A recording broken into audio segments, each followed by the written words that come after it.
राजस्थान उच्च न्यायालय या राजस्थान हाई कोर्ट, उसके बारे में पढ़ेंगे। तो सबसे पहले हम देखते हैं किस आर्टिकल के तहत प्रत्येक राज्य के लिए एक उच्च न्यायालय की व्यवस्था की गई है। तो वो कौन सा आर्टिकल है जिसके तहत प्रत्येक राज्य के लिए एक उच्च न्यायालय की व्यवस्था की गई है, वह है आर्टिकल 214।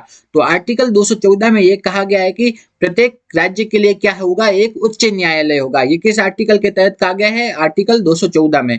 नेक्स्ट हम देखते हैं प्रत्येक जो हाई कोर्ट होता है उसमें क्या होता है, एक तो क्या होता है मुख्य न्यायाधीश तथा कुछ अन्य न्यायाधीश होते हैं। ठीक है, एक तो क्या होता है मुख्य न्यायाधीश और कुछ क्या होते हैं अन्य न्यायाधीश।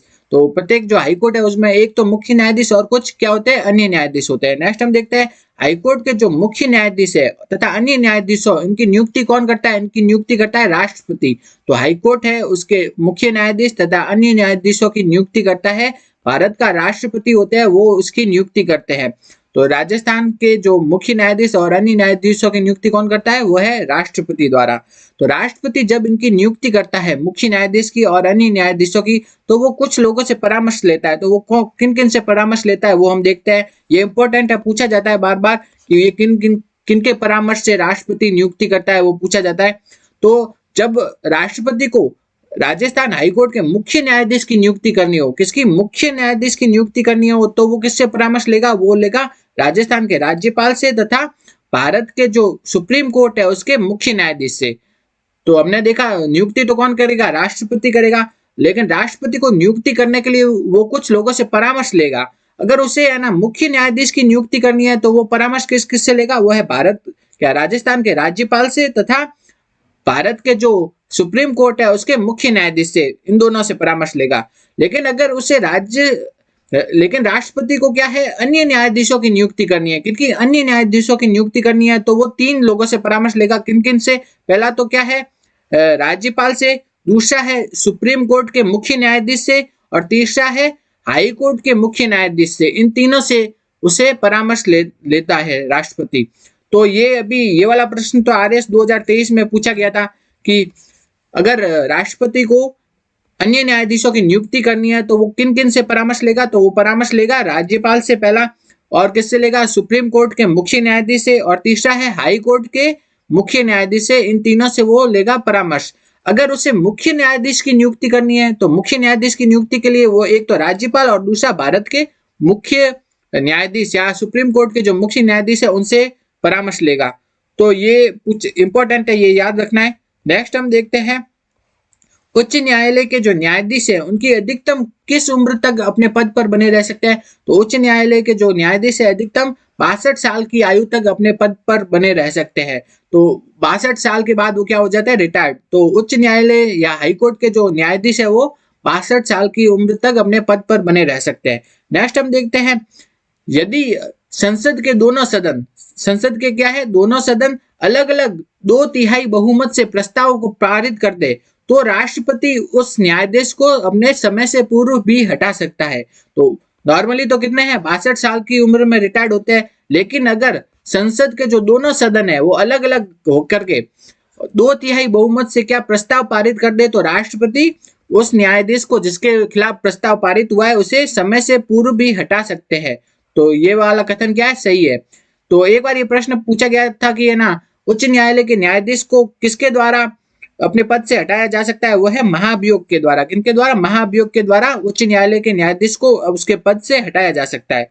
नेक्स्ट अब ये इंपॉर्टेंट है, पहला क्या है, उच्च न्यायालय के न्यायाधीश है, न्यायाधीशों की नियुक्ति तो कौन करता है, वो करता है राष्ट्रपति। उच्च न्यायालय है उसके न्यायाधीश है, चाहे मुख्य न्यायाधीश हो चाहे अन्य न्यायाधीश हो, उनकी नियुक्ति राष्ट्रपति करता है। हमने अभी देखा था राष्ट्रपति किनकी सलाह पर करता है, वो है राज्यपाल और भारत के जो सुप्रीम कोर्ट के मुख्य न्यायाधीश इनकी सलाह पर उनकी नियुक्ति करता है। तो लेकिन उनकी नियुक्ति तो करता कौन है, राष्ट्रपति करता है। लेकिन आपसे ये पूछा जाए कि शपथ कौन दिलाता है, तो शपथ दिलाता है उस राज्य का राज्यपाल। ठीक है, ये दो चीजें याद रखनी है। ये पूछा भी जा चुका है एक बार कि जो हाईकोर्ट है उसके न्यायाधीशों की नियुक्ति तो करता है राष्ट्रपति करता है, लेकिन उनको शपथ दिलाने का कार्य है, शपथ दिलाने का कार्य किसके पास है, वो है राज्यपाल के पास। नियुक्ति तो करता है राष्ट्रपति और उसको शपथ दिलाने का काम है राज्यपाल के पास। नेक्स्ट हम देखते हैं उच्च न्यायालय के जो न्यायाधीश है वो अपना त्याग पत्र किसे देता है, वो अपना त्याग पत्र देते हैं राष्ट्रपति को। उच्च न्यायालय के जो न्यायाधीश है अपना त्याग पत्र किसे देते हैं, राष्ट्रपति को देते हैं। नेक्स्ट है हम अब एक दो आर्टिकल है इनके प्रश्न पूछा जा चुका है तो उनको देख लेते हैं एक बार हम कि आर्टिकल 226 में क्या कहा गया है। हाई कोर्ट को रिट जारी करने का अधिकार दिया गया है। तो हाई कोर्ट को रिट जारी करने का अधिकार किस आर्टिकल के तहत दिया गया है, वह आर्टिकल 226 के तहत दिया गया है। तो कोई हाई कोर्ट है वो रिट जारी करता है ना, तो उसको वो अधिकार किस आर्टिकल के तहत मिला है, वह है आर्टिकल 226। नेक्स्ट हम देखते हैं आर्टिकल 227। तो इसके तहत क्या कहा गया है।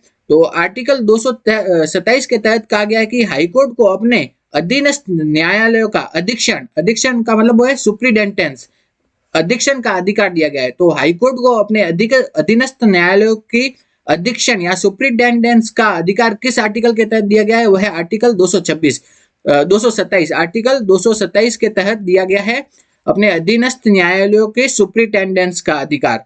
तो दो आर्टिकल अभी हमने पढ़े, एक तो है 226 में तो क्या है, हाईकोर्ट को रिट जारी करने का अधिकार दिया गया है, और आर्टिकल 227 में क्या है, हाईकोर्ट को अपने अधीनस्थ न्यायालयों के अधीक्षण का अधिकार दिया गया है। नेक्स्ट हम देखते हैं तो भारतीय संविधान के आर्टिकल 214 से 237। तो आर्टिकल 214 है, आर्टिकल 214 से लगा करके आर्टिकल जो 237 है उसमें किसके बारे में बताया गया है, उसमें बताया है राज्य की न्यायपालिका के बारे में बताया गया है। तो आर्टिकल 214 से आर्टिकल 237 तक क्या बताया गया है, राज्य की न्यायपालिका के बारे में कहा गया है, आर्टिकल 214 से 237 तक। नेक्स्ट है कि जबकि 214 से जो 231 तक है, 214 से 231 तक तो किसके बारे में कहा गया है, उच्च न्यायालय हाईकोर्ट के बारे में। जबकि जो 233 से लगा करके 237 तक है वो क्या है, अधीनस्थ न्यायालय के बारे में कहा गया है। ठीक है, तो ये थोड़ा ये वाला प्रश्न 233 से 237 वाला आपके कॉलेज लेक्चरर वाले एग्जाम 2016 में हुआ था, उसमें पूछा जा चुका है कि अधीनस्थ न्यायालयों के बारे में कौन से आर्टिकल में कहा गया है, वह है आर्टिकल 233 से लगा करके 237 के बीच में। और जबकि उच्च न्यायालय के बारे में कौन से आर्टिकलों में बताया गया है, वह 214 से लगा करके 231 तक के आर्टिकल है, उनके बारे में उच्च न्यायालय के बारे में कहा गया है। तो ये याद रखना है। तो उच्च न्यायालय के बारे में तो 214 से 231 और अधीनस्थ न्यायालयों के बारे में 233 से 237 के बीच में कहा गया है। और जो आगे हम देखते हैं जो उच्च न्यायालय है उसके न्यायाधीशों को वेतन कहाँ से मिलता है। तो उनके उच्च न्यायालय के न्यायाधीशों को जो वेतन मिलता है वो राज्य की संचित निधि से मिलता है। कहाँ से, संचित निधि से मिलता है उनको वेतन। उच्च न्यायालय के जो न्यायाधीश है उनके वेतन पर विधान सभा या कार्यपालिका का कोई कंट्रोल नहीं होता है। तो उच्च न्यायालय के जो न्यायाधीश होते हैं उनको जो वेतन मिलता है उस पर कार्यपालिका का कोई कंट्रोल नहीं होता। कंट्रोल नहीं होता तभी तो वो निष्पक्ष रूप से फैसले कर पाते हैं। नेक्स्ट हम देखते हैं राजस्थान का उच्च न्यायालय। अब हम राजस्थान का उच्च न्यायालय है उसका स्थापना कब हुई वो देखते हैं और उसके बारे में देखते हैं। तो सबसे पहले हम देखते हैं राजस्थान जो उच्च न्यायालय का उद्घाटन कब किया गया। तो ये पूछा जाता है राजस्थान उच्च न्यायालय का उद्घाटन हुआ 29 अगस्त 1949 को। राजस्थान के उच्च न्यायालय का उद्घाटन हुआ 29 अगस्त 1949 को हुआ। उस टाइम ये उद्घाटन कहाँ पे हुआ था, जयपुर में हुआ था। तो राजस्थान के उच्च न्यायालय का उद्घाटन हुआ 29 अगस्त 1949 को जयपुर में हुआ। और इसका उद्घाटन किया था उस टाइम के जो राज प्रमुख थे, कौन, सवाई मानसिंह, उन्होंने किया था। तो राजस्थान के उच्च न्यायालय का उद्घाटन हुआ 29 अगस्त 1949 को हुआ, जयपुर में हुआ। और उस टाइम के राज प्रमुख सवाई मानसिंह ने यह उद्घाटन किया था। तो पहले तो कहाँ था, जयपुर में था, लेकिन बाद में जयपुर से जोधपुर स्थानांतरित कर दिया गया। तो वो स्थानांतरित किस समिति की सिफारिश के आधार पर किया गया। तो वो समिति कौन सी है, वह सत्यनारायण राव समिति की सिफारिश के आधार पर। तो यही है, किस समिति की सिफारिश के आधार पर उच्च न्यायालय को जयपुर से जोधपुर स्थानांतरित कर दिया गया, वह है सत्यनारायण समिति की सिफारिश के आधार पर। वो कब समिति है, 1958 में।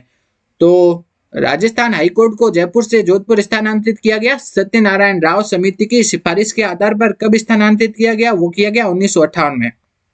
नेक्स्ट हम देखते हैं जब 29 अगस्त 1949 को जब राजस्थान के हाईकोर्ट का उद्घाटन हुआ तो राजस्थान के पहले मुख्य न्यायाधीश की शपथ किन्होंने ली। तो राजस्थान के जो पहले मुख्य न्यायाधीश बने थे वो बने थे कमलकांत वर्मा। तो राजस्थान के पहले मुख्य न्यायाधीश कौन बने थे, वो बने थे कमलकांत वर्मा। तो राजस्थान के पहले मुख्य न्यायाधीश याद रखना है कौन है, कमलकांत वर्मा। नेक्स्ट हम देखते हैं जब 29 अगस्त 1949 को मुख्य न्यायाधीश जो कि थे कमलकांत वर्मा, उन्होंने शपथ ली थी। तो उनके साथ साथ 11 अन्य न्यायाधीशों ने भी शपथ ली थी। तो 11 अन्य न्यायाधीशों ने और मुख्य न्यायाधीश इन्होंने शपथ ली थी 29 अगस्त 1949 को। तो ये अन्य न्यायाधीशों वाला प्रश्न भी आपके पूछा जाता है। तो अन्य न्यायाधीशों में आपसे क्या पूछा जाता है, न्यायाधीश का नाम दे देते हैं और उनका संबंध कहां से है वो पूछते हैं, मैच कराने का प्रश्न पूछते हैं। तो इनको देख लेते हैं। सबसे पहले हम देखते हैं के शर्मा। के शर्मा का संबंध कहां से था, वो था भरतपुर से। के शर्मा कहां से संबंधित है, भरतपुर से। श्यामचंद गुप्ता का संबंध था कोटा से। आनंद नारायण कोल इनका संबंध था अलवर से। त्रिलोचन दत्त इनका संबंध था बीकानेर से। लाला नवल किशोर तथा कुंवर अमर सिंह जसोल इन दोनों का संबंध था जोधपुर से। लाला नवल किशोर तथा कुंवर अमर सिंह इन दोनों का संबंध था जोधपुर से। नेक्स्ट हम देखते हैं कंवरलाल बापना तथा मोहम्मद इब्राहिम इन दोनों का संबंध था जयपुर से। जवान सिंह राणावत तथा शार्दुल सिंह मेहता इन दोनों का संबंध था उदयपुर से। नेक्स्ट है दुर्गा शंकर दवे का संबंध था बूंदी से। तो एक तो कौन थे, मुख्य न्यायाधीश जो कि कौन थे, कमलकांत वर्मा। उनके अलावा 11 अन्य न्यायाधीशों ने शपथ ली थी 29 अगस्त 1949 को। तो अन्य न्यायाधीशों का जो प्रश्न पूछा जाता है वो पूछते हैं कि उनका संबंध किससे था, कौन से स्थान से था, तो वो पूछा जाता है। तो इसको वापस देख लेते हैं। के शर्मा का संबंध था भरतपुर से। श्यामचंद गुप्ता का था कोटा से। आनंद नारायण कोल का था अलवर से। त्रिलोचन दत्त का संबंध था बीकानेर से। लाला नवल किशोर तथा कुंवर अमर सिंह इन दोनों का संबंध था जोधपुर से। कंवरलाल बापना तथा मोहम्मद इब्राहिम का संबंध था जयपुर से। जवान सिंह राणावत तथा शार्दुल सिंह मेहता इनका संबंध था उदयपुर से। दुर्गा शंकर दवे इनका संबंध था बूंदी से। तो ये हमने देख लिया क्या है, जो अन्य न्यायाधीशों ने शपथ ली थी 29 अगस्त 1949 को। नेक्स्ट हम देखते हैं सत्यनारायण राव समिति जो कि 1958 में आई। उसकी सिफारिश के आधार पर राजस्थान हाईकोर्ट को जयपुर से कहां स्थानांतरित कर दिया, जोधपुर में स्थानांतरित कर दिया। तो उस टाइम फिर जयपुर में क्या हुई पीठ, जो राजस्थान हाईकोर्ट की उस टाइम पीठ समाप्त हो गई जयपुर में, तो वो स्थानांतरित कहां हो गई, जोधपुर में हो गई।